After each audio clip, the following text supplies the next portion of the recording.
Bismillahirrahmanirrahim. Alhamdulillahirabbil alamin. Wassalatu wassalamu ala sayyidina Muhammadin wa ala alihi wa sahbihi ajmain. Assalamualaikum warahmatullahi wabarakatuh.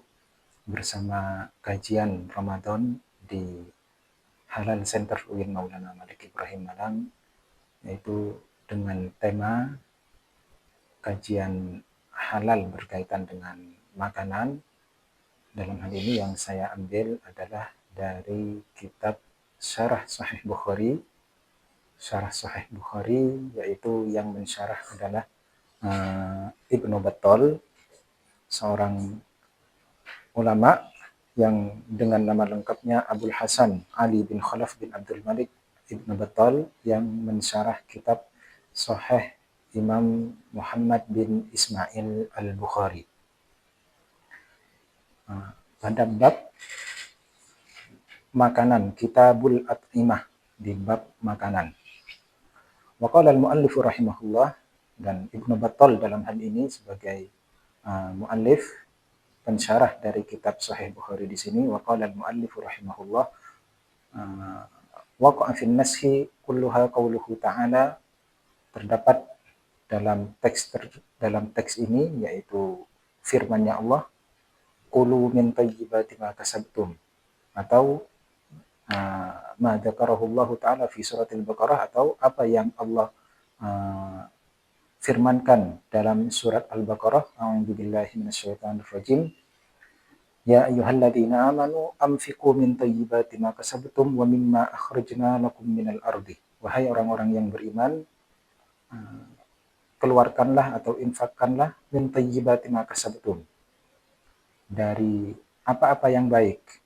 Kalau secara harfiahnya, min thayyibati ma kasabtum, antara thayyibat hal-hal yang baik, makanan-makanan yang baik, ma kasabtum, apa yang kalian dapat, wa mimma akhrajna lakum minal ardi, dan dari apa-apa yang telah kami keluarkan untuk kalian, kami berikan kepada kalian dari bumi, dari hasil bumi yang telah Allah berikan kepada kita. Wakhtalaf ahlu ta'wil fi makna al-ayah alal qawlain, dan dalam hal ini para ahlu ta'wil atau para mufassir mentakwili atau memaknai ayat tersebut, khususnya pada ayat bit tayyibat, lafaz tayyib di sini. Kalau selama ini kita di dalam produk halal, yaitu dikenal dengan istilah halal dan tayyib. Nah, di sini lafaz tayyib di sini, min tayyibati ma kasabtum, berbeda pandangan antara ulama, baik ulama tafsir ataupun ulama hadis. Makna ayah dalam maksud dari bit tayyibat, maksud dari lafaz tayyib ini apa sebenarnya? Maksud dari lafaz tayyib ini apakah makanan yang baik, makanan yang bergizi, makanan yang sehat, ataupun yang mana? Faqalat ta'ifatun, satu madhab mengatakan dalam madhab takwil di sini, al-muradu bit tayyibat al-halal, bahwa maksud yang dimaksud dari tayyib adalah makanan yang halal.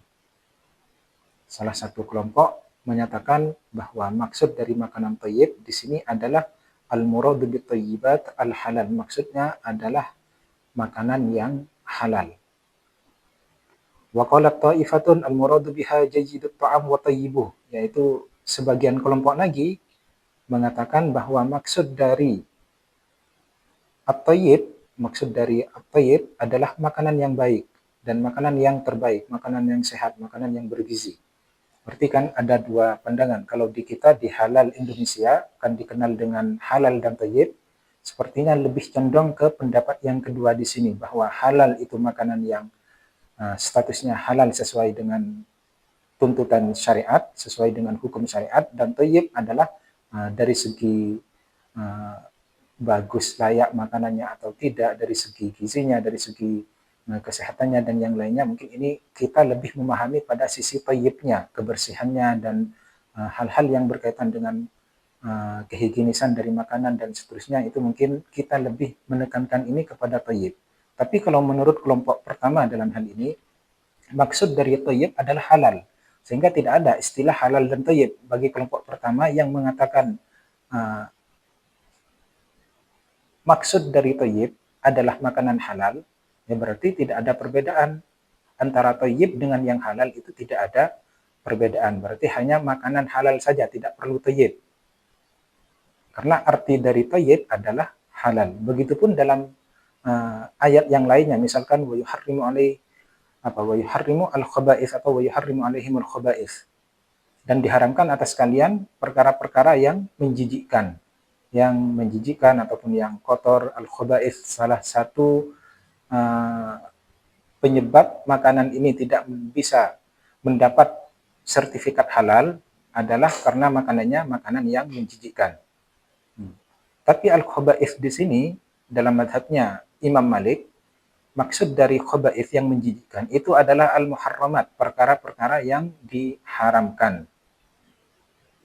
Makanya madhabnya Imam Malik terkadang ada hewan-hewan yang itu kita anggap jijik, tapi ternyata dalam madhabnya Imam Malik, nah itu halal karena tidak diharamkan. Karena maksud dari jijik dalam madhabnya Imam Malik adalah hal yang diharamkan. Wa yuharrimu alaihimul khaba'is adalah wa yuharrimu alaihimul muharramat, atau diharamkan atas kalian makanan-makanan yang haram, bukan yang menjijikkan. Seperti contohnya misalkan berkaitan dengan cacing. Cacing sebagian masyarakat itu menganggapnya perkara yang jijik, akan tetapi dan juga karena ini jijik makanya itu diharamkan. Tapi apakah ada teks yang mengharamkan cacing? Oh, tidak ada. Di dalam madhabnya Imam Malik, cacing dalam hal ini termasuk atau tergolong dalam kategori makanan yang halal, karena tidak ada teks yang mengharamkan. Karena maksud dari khaba'is menjijikkan ini adalah makanan-makanan yang haram, bukan yang menjijikkan sebagaimana yang kita pahami selama ini. Oh, ini menjijikkan, misalkan bekicot menjijikkan, oh berarti haram. Bukan demikian. Madhabnya Imam Malik adalah perkara yang diharamkan saja, seperti khamr. Khamr adalah makanan yang diharamkan. Ketika khamr diharamkan, berarti masuk dalam kategori khaba'is dalam madhabnya Imam Malik. Karena antara khaba'is dan yang haram madhabnya Imam Malik ini sama. Seperti itu. Jadi maksud dari al-murad bi thayyibat al-halal. Kelompok kedua mengatakan maksud dari thayyibat adalah makanan yang baik, makanan yang bergizi. Bagaimana asbabun nuzul dari ayat ini? Atau ya ayyuhalladzina amanu la tuharrimu at-thayyibat. Di sini salah satunya, wahai orang-orang yang beriman, janganlah kalian mengharamkan terhadap diri kalian sendiri makanan-makanan yang baik, ma ahallallahu lakum, dari makanan-makanan yang Allah halalkan atas kalian.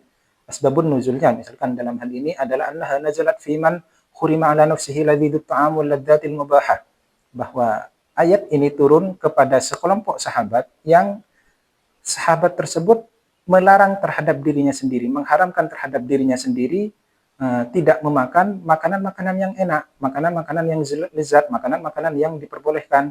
Makanya turunlah firman Allah, wahai orang-orang yang beriman. Ini turun kepada sahabat, tapi walaupun kepada sahabat, tapi juga ini khitabnya kepada seluruh umat Islam. Wahai orang-orang yang beriman, la tuharrimu at-thayyibat ma ahallallahu lakum. Janganlah kalian mengharamkan atas diri kalian sendiri makanan-makanan yang baik, makanan-makanan yang halal yang mana Allah menghalalkan. Kenapa Allah menghalalkan, tapi kenapa kalian mengharamkan dan tidak memakannya? Ini ayat ini turunnya dalam salah satu riwayat, innaha nazalat fi Utsman ibnu Mad'un, bahwa ayat ini turun kepada sahabat Utsman bin Mad'un, bukan Utsman bin Affan, tapi adalah sahabat Utsman ibnu Mad'un. Yang mana sahabat ini terkenal dengan kesufiannya, terkenal dengan ketasawufannya, dan semua sahabat adalah sufi, yaitu mereka meninggalkan wanita, meninggalkan bersenang-senang dengan wanita, meninggalkan makanan-makanan daging, meninggalkan makanan-makanan yang dihalalkan oleh Allah, dan ingin menyendiri dalam hidupnya, watakhalli minad dunya, dan ingin meninggalkan perkara-perkara yang berkaitan dengan hiruk-pikuk dunia, sehingga turunlah ayat tersebut. Dalam riwayat lain juga turun kepada Sayyidina Ali bin Abi Thalib. Jadi ayat ini, larangan ini tadi turun kepada Sayyidina Ali bin Abi Thalib dan sahabat Rasulullah Utsman ibnu Maz'un radhiyallahu anhum. Ini dari salah satu penafsiran makna dari at-thayyibat ataupun makna dari wa yuharrimu alaihimul khaba'ith, makanan kalimat yang menjijikkan, dan juga kalimat at-thayyib. Ada sebagian yang mengatakan thayyib ini adalah maksudnya halal, jadi semua yang dihalalkan berarti itu thayyib. Misalkan cacing hukumnya halal dalam mazhabnya Imam Malik, berarti cacing ini thayyib. Atau bekicot mazhabnya halal dalam mazhabnya Imam Malik, berarti bekicot ini adalah thayyib, karena maksud dari thayyib adalah halal bagi kelompok pertama. Kelompok kedua membedakan antara makna thayyib dengan halal. Yang halal itu adalah yang telah ditentukan oleh syariat, tapi yang thayyib di sini adalah makanan-makanan yang bersih, makanan-makanan yang bergizi dan yang lainnya. Ya, demikian penjelasan dari makna thayyib dan halal di dalam ayat Al-Quran yang disyarah oleh ulama besar, yaitu Ibnu Battal, ulama hadis Ibnu Battal. Dan untuk pertemuan berikutnya kita akan bersambung kepada tata cara makan dan minum bagi umat Islam, dan khususnya bagi umat Islam dan bagi seluruh umat manusia. Insya Allah kita akan bertemu lagi di edisi berikutnya. Untuk sementara kita akhiri dengan alhamdulillahirabbil alamin. Wassalamualaikum warahmatullahi wabarakatuh.